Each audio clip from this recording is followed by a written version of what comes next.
दुकान टाकायचंय, औषधाचं दुकान टाकायचंय. शेतकऱ्याच्या पोराला धंद्याशिवाय पर्याय नाही. शेतीत काही निघत नाही. 18 महिने पाणी भरा, पहाटे उठून गायला खायला घाला, काही नाही. सावध व्हा. तुम्ही या लफड्यात पडू नका. तुमचं काय मत आहे? तुम्ही काहीच बोला.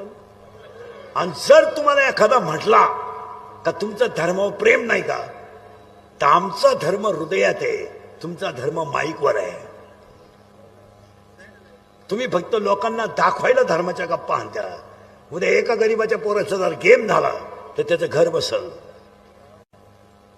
लोकांना काय, लोक सीझन पुरतं वापरून घेणार, सीझन संपल्यावर सोडून देणार. लोकांना काय तुमचं घेणं? आता 2029 पर्यंत तुमची काय गरज आहे? लोकांना काय घेणं आहे? राजगाई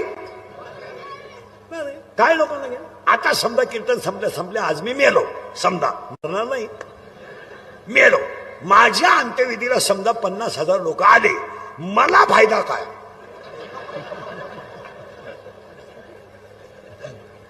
एक हे इंद्रिकचे वाक्य आहेत, ती कधीच खोटे नाही.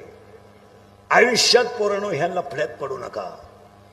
एक गरीबीतला माणूस एवढा मोठा झाला, शेतकऱ्याच्या गळ्यातला ताईत झाला, तरुण पोरांचे बिचाऱ्यांचे संसार उभे राहिले.